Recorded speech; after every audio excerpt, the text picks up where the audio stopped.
Hi everyone.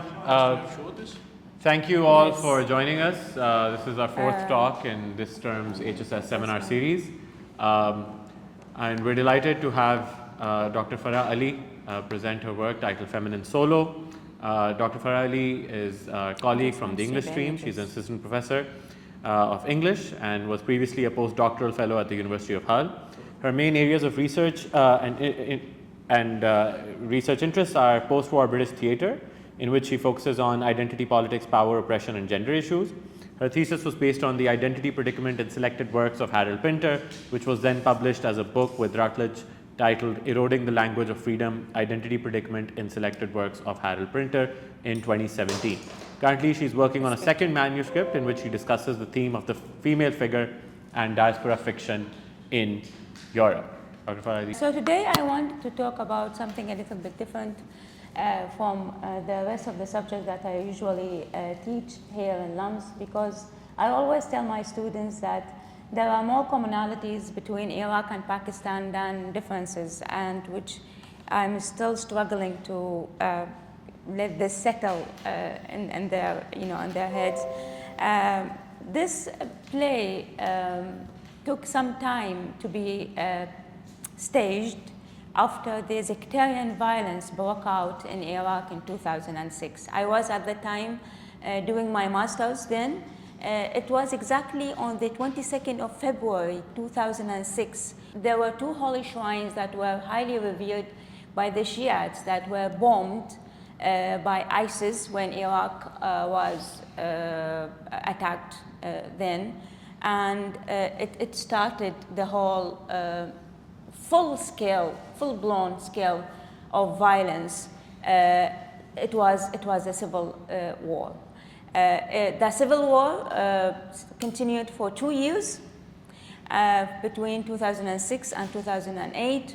And the biggest mistake that the Prime Minister did at that time is not imposing a curfew.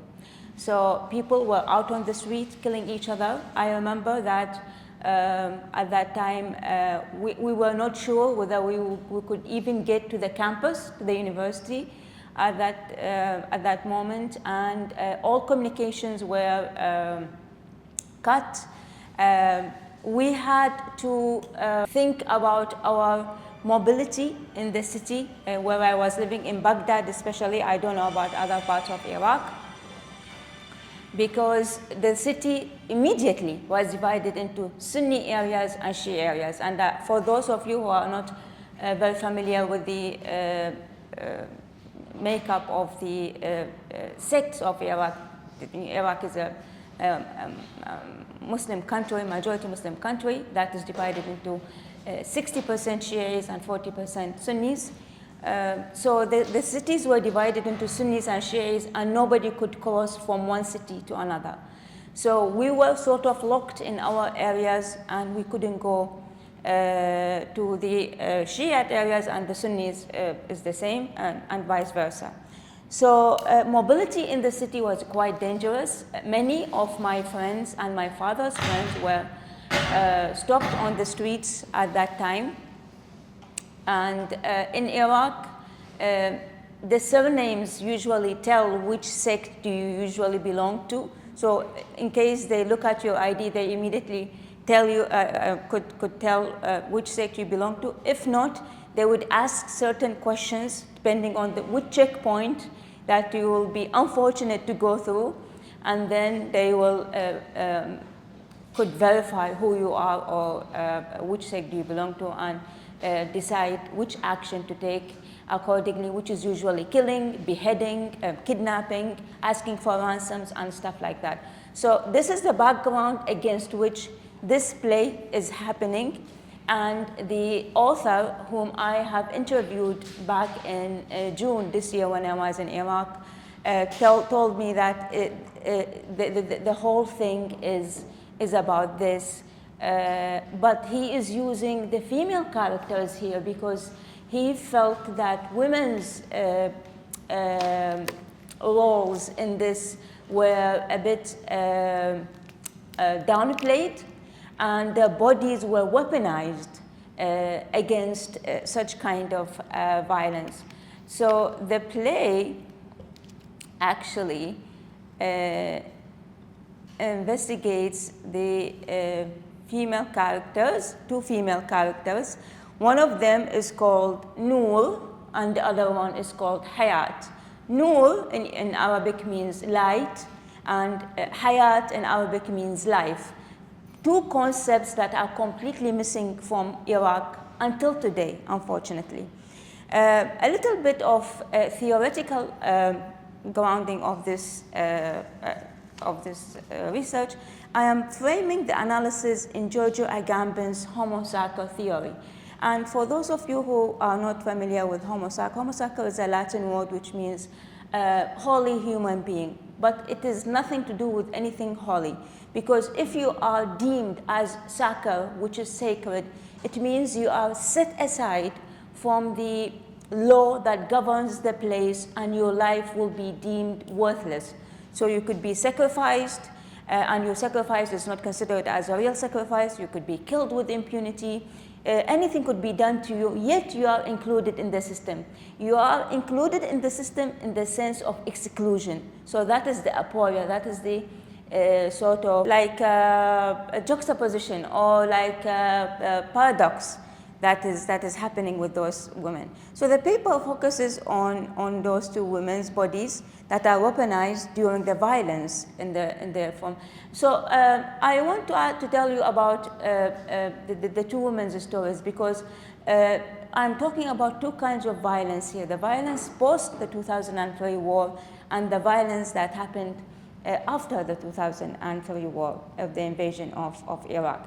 Both of them, however, are devalued, and this is the link to Homo Sacer and Giorgio Agamben's theory, because it's like they are suspended in the area of, I don't know if you have heard of the recent movie, The Zone of Indistinction.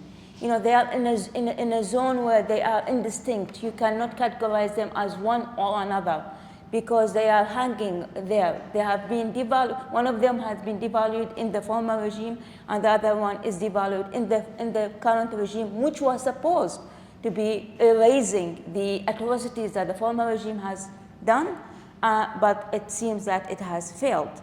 So the devaluation of the bodies of Noor and Hayat and who are the main characters, is manifested in their ritualized movements, the setting of the stage, which makes them examples of Homo Sacer people whose lives and deaths can be disposed of with impunity. I want to show you how the stage is represented here.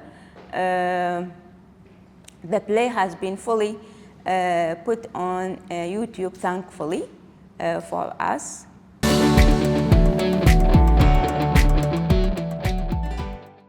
So you could see that from the stage is plunged in darkness, and this is the first character, who is Noor, where there is no Noor whatsoever in her life. She lives in a very dark place, and there is a reason for that. One of the techniques that both the director and the playwright have agreed on to represent this kind of restrictiveness of life is to represent the house where Noor lives, that is surrounded with big shackles, rosaries, things that restrict people. And Hayat was one of the victims of the former regime, because I don't know if you have heard of the Dawa party in Iraq, which is an opposition party. Now it is the ruling party in Iraq after the fall of the regime. And Hayat and her father and her brother were accused of belonging to that opposition party. So Hayat was taken as someone who's accused of wrongdoing the state, and she has been raped repeatedly by officers of the former regime, and she has been physically abused in a horrible and a horrific way, that she eventually became a recluse, somebody who doesn't want to talk to people. somebody who doesn't want to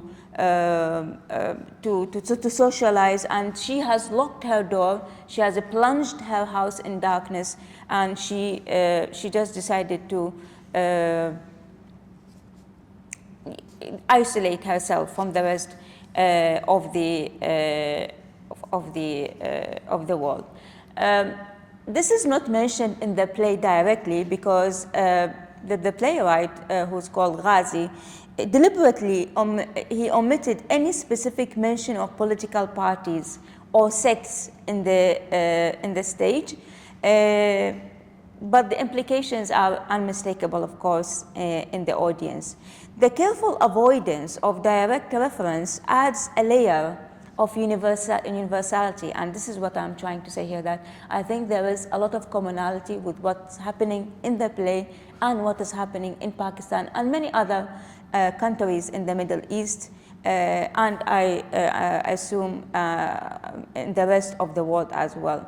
Universality to the narrative, allowing it to resonate with a broader spectrum of experience while still tapping into the collective memory and awareness of the Iraqi audience. The narrative transcends individual or partisan perspectives, fostering a deeper emotional and intellectual engagement with the theme of the play. So this is the story of Hayat. Hayat has completely closed her door to the rest of the society, and she deems anybody who is outside as evil, and she interrogates anybody who would knock at the door. Of course, she doesn't still know about the destiny of her brother, which is the destiny that many Iraqi audience could connect or relate to, because many people are still missing from the former, they have been accused of either belonging to an opposition party or doing something against the state. So they have been missing. I have some members of my extended family who are still missing. We don't know anything about them yet. Now, when people went back into the look into the papers, they can come across some names, and of course, the graves, that were discovered after the fall of the regime. With the large rosary, like we saw in the play, around her neck, Noor thumbs on the floor. Noor recites Quranic verses like supplications to protect herself from the evil lurking outside. She always does that. That is what she does in her life. She always goes around, the house and asking God to protect her from further evil that is going to befall her, because she is sure there is further evil outside. Now, Hayat's story is completely different, and the violence that happened to her happened after 2003 invasion. Hayat's story is that she was married to a guy, and she was leading completely normal life. She had a son with her husband, and in one of those, as she describes in the script, moonless nights, they have been attacked by ISIS, and it seems that they have been attacked based on their sectarian belongings. They have killed her husband and her son, and she has been left on her own to earn her own living. She couldn't find any other way to live other than selling her body. So Hayat, whose name, whom she doesn't live up to her name because she's not really living a real life, has had to use her body to work as a sex worker. I prefer to use the word sex worker to prostitute here. And she has been part of the thousands of Iraqi women who lost their husbands, brothers, their relatives who used to, be responsible for their living, and had to be recruited in agencies and sent to Syria to to work as sex workers and literally sell their bodies. So this is one of the byproduct of the 2003 war, is that some of the women had literally had to use their bodies. Their bodies had been weaponized against them in order to make a living for themselves. So against that background of when I told you that people could not move around from one area to another, there is a shooting, and Hayat is caught in the crossfire while she was serving a client. She takes a taxi to go to where she is living, and while she is in the taxi, she gets down, and then there's suddenly a shooting because there is some sectarian violence that has broken out in one of the areas in Baghdad, and she doesn't know where to go, and she's afraid for her life. So the only refuge she finds is Noor's house. This is a description of the Homo Sacer, which I find the two women fitting into this category.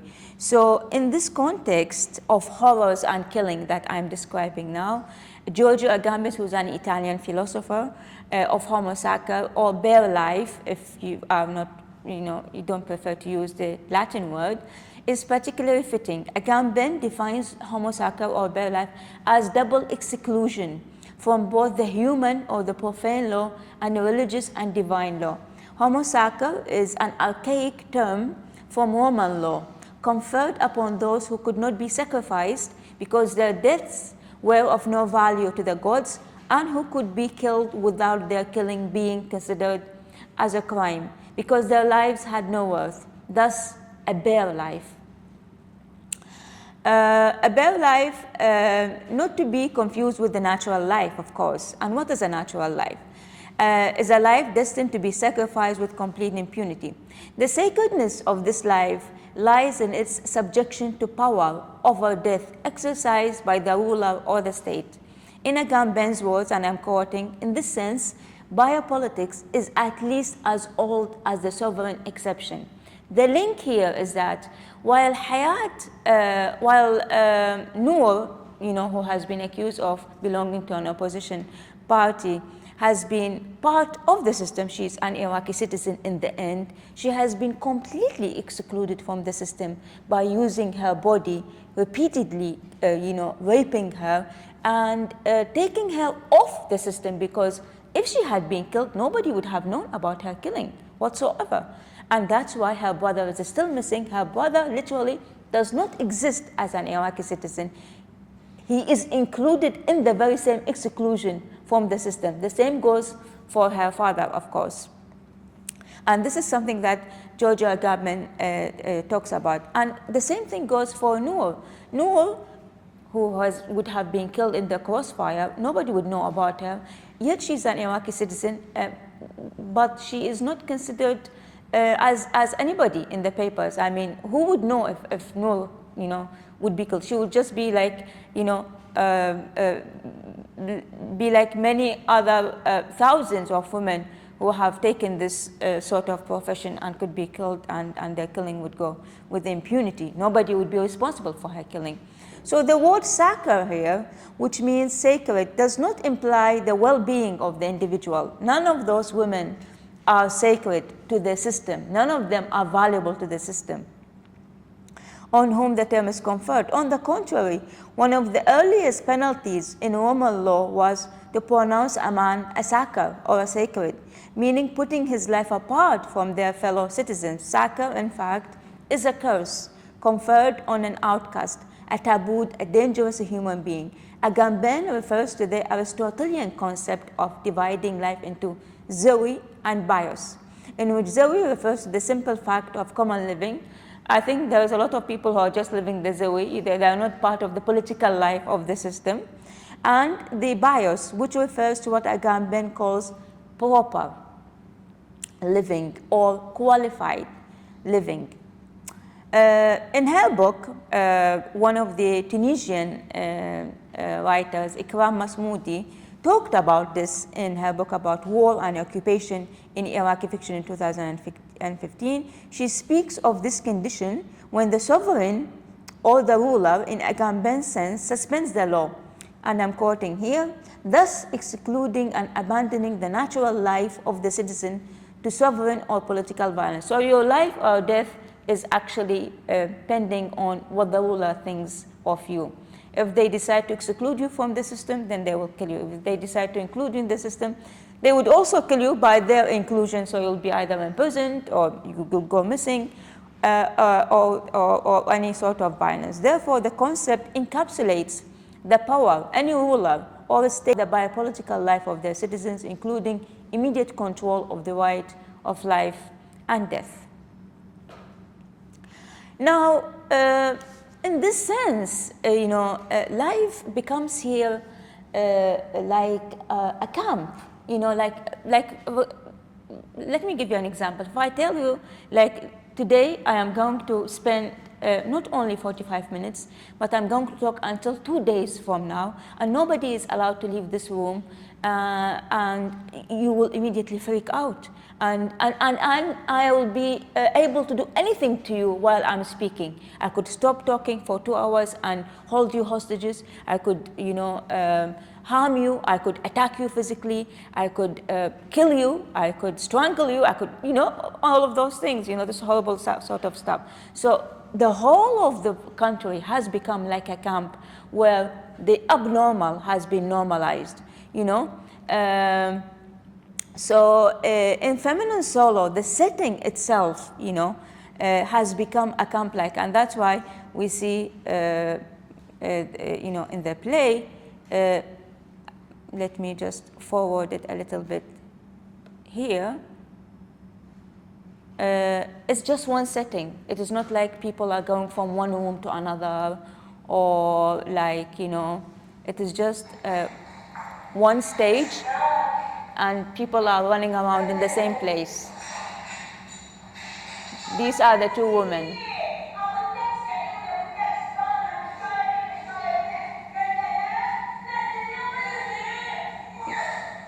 You see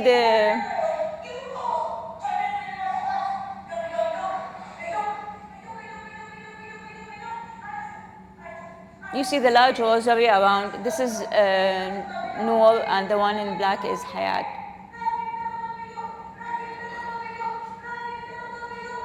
And you see how the place is barricaded by, like barbed wires. This is a very weird setting of a house, but it is just one place. The setting itself becomes a camp-like space, reinforcing the state of exception. So anything that could happen in this place, and that's why you see there is a sort of violence between Noor and Hayat. Noor refuses to open the door to Hayat in the beginning because she thinks she's an evil. She's somebody who's coming to do a harm for her, and it is only with begging and banging on the door for many times that she is, eventually agrees to open the door for Noor. And Agamben talks about this state of exception where everything is normalized, and I think Guantanamo was one of those places where this state of exception was completely materialized, and many things went unreported. Now, Ghazi's decision to create a camp-like feeling underscores the persistent state of emergency and violence surrounding the 2 women. This setting, coupled with women's traumatic experiences, reflects the broader socio-political environment in Iraq, where violence and restriction on morality have become normalized. And the women's body serves as sites of resistance and exclusion.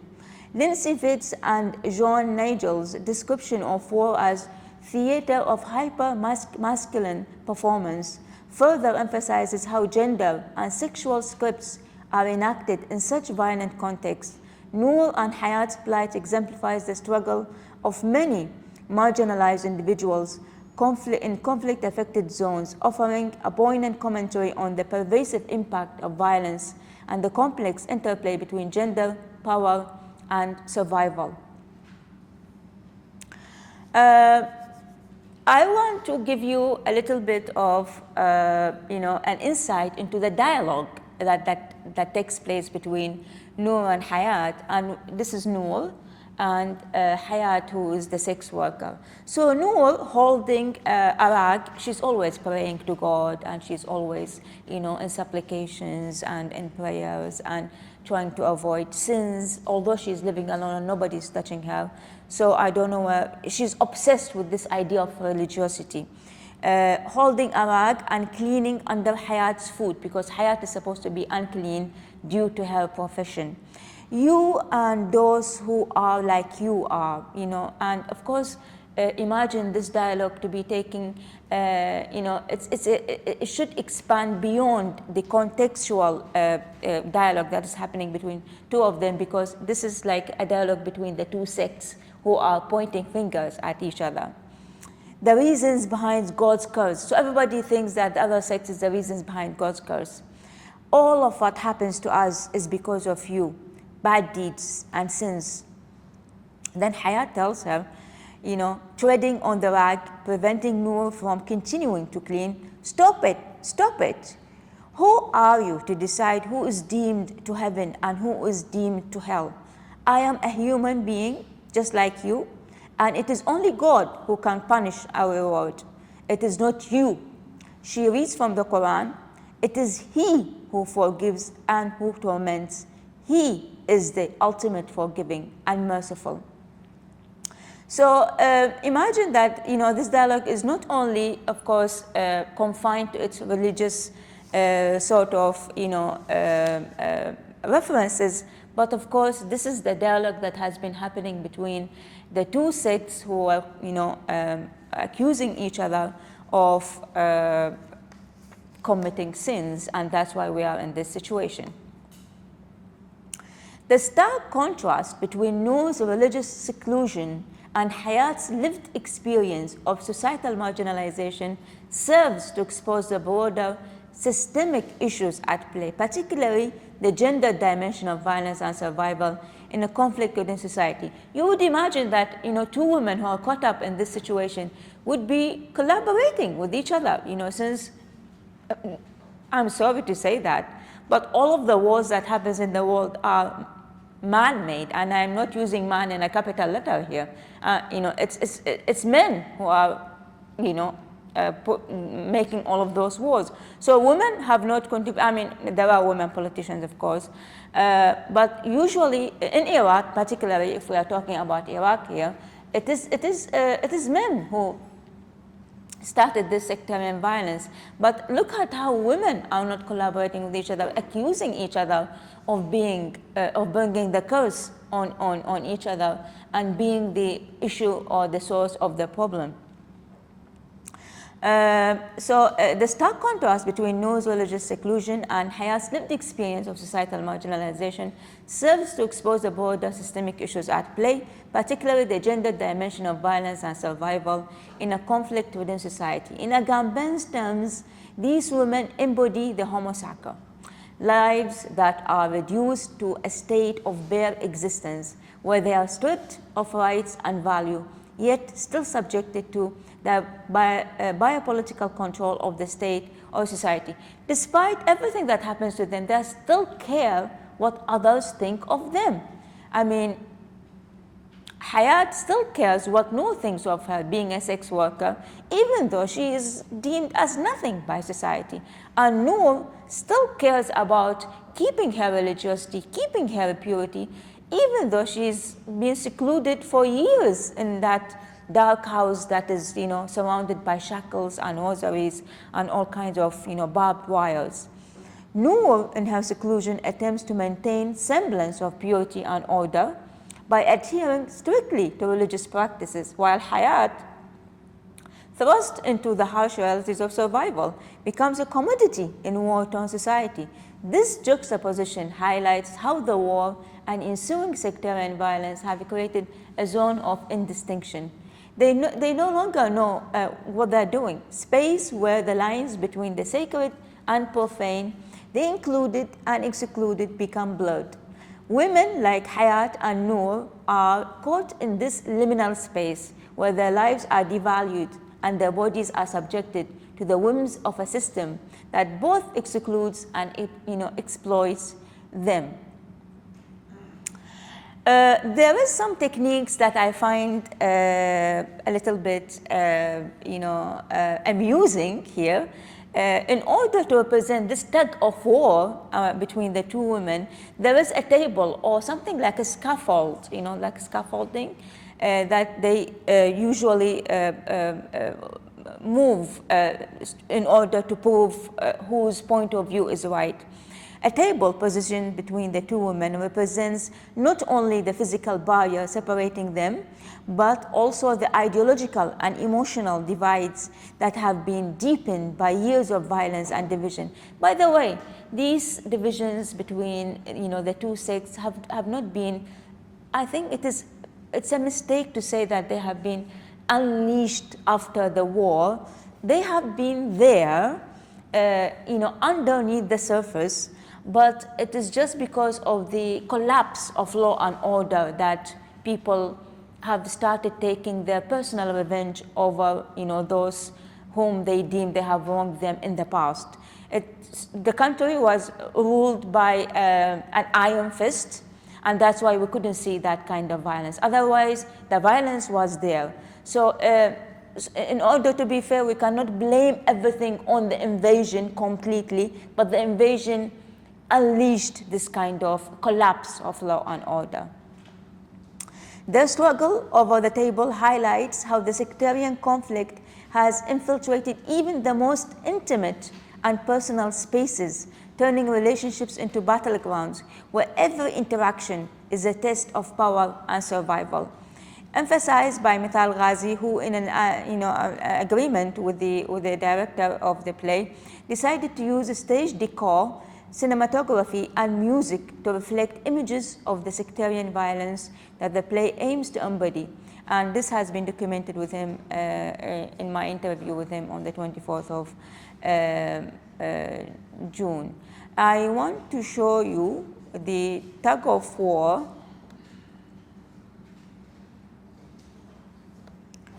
that is happening between the two women over the table.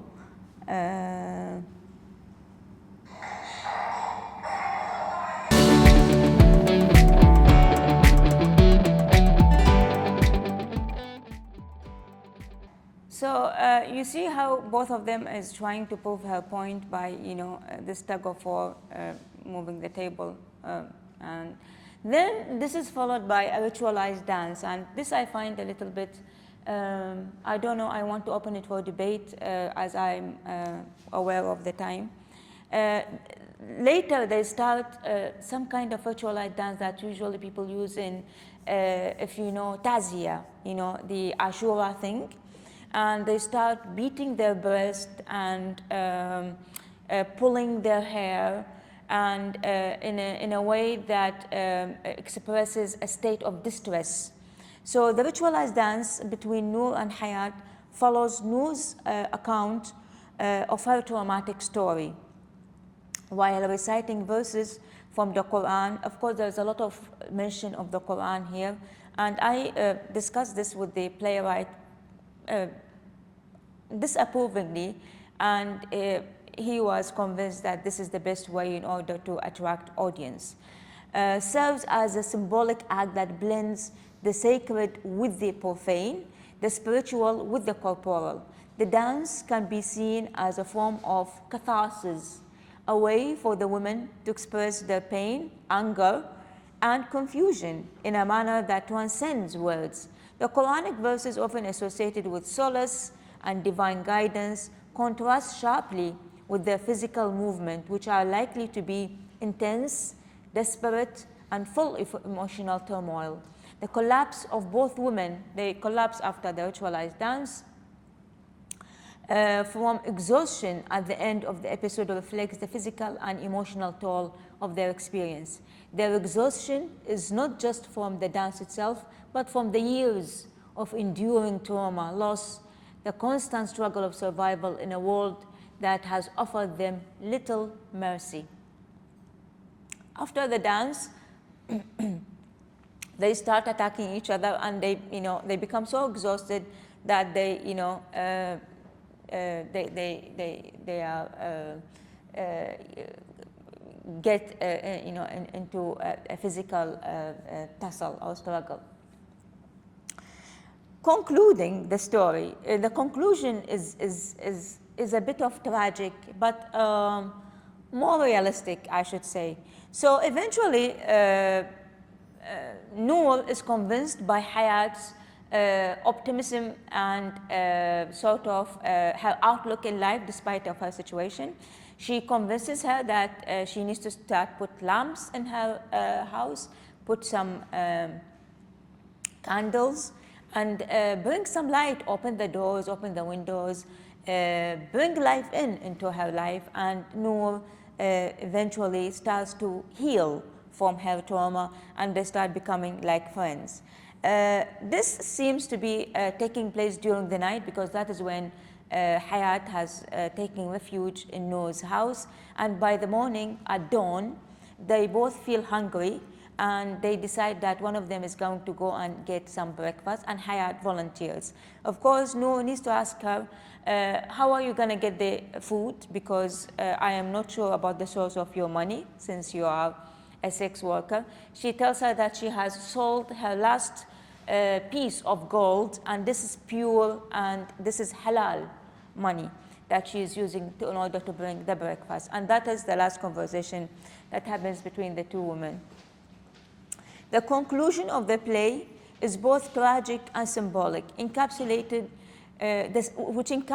the central themes of sacrifice, hope, and the quest for freedom amidst overwhelming darkness. Hayat's decision, then Hayat ventures outside at dawn, driven by hunger and a renewed sense of hope, only to be fatally shot, which underscores the pervasive danger that continues to lurk outside the confines of Noor's home. This moment poignantly highlights the harsh realities faced by women in war-torn societies, where even the simple act of stepping outside can be met with deadly consequences. Sharon Friedman concurs, in addition to suffering direct bodily harm, women bear responsibility for the effects of war in their particular roles in the family. The open ending of the play serves as a powerful reminder of the precarious existence faced by the characters whose lives are suspended in the zone of indistinction. The term refers to the state where the boundaries between life and death, inclusion and exclusion, becomes blurred, leaving individuals in a liminal space where they are neither fully protected by the law nor entirely outside it. They are not outside it because eventually Hayat got, killed. In this context, both Noor and Hayat embody the figure of Homo Sacer, individuals whose lives are reduced to mere existence, subject to whims of political systems that alternates between inclusion and exclusion without providing true protection or belonging. The ambiguity of the play's conclusion, with Noor's ultimate decision left unseen. We don't know what happens to Noor after that. In this picture, this is when Hayat, which is of course eventually convinced also of wearing hijab by Noor, she's hit. So she's dying here, and Noor is begging her not to die, but she dies eventually. So the ambiguity of the play's conclusion, with Noor's ultimate decision left unseen, emphasizes the uncertainty and vulnerability that defines the characters' lives. The audience is left to question whether Noor will have the courage to break free from the psychological and social chains that bind her, where she will remain trapped in the cycle of despair that has defined her existence thus far. This unresolved ending mirrors the larger unresolved conflicts in the characters' lives and the broader socio-political landscape in which they are situated. By leaving Noor's final act unseen, the play challenges the audience to engage with the complexity of the characters' struggle and to consider the ways in which individuals can resist, survive, or succumb to the forces of oppression and violence.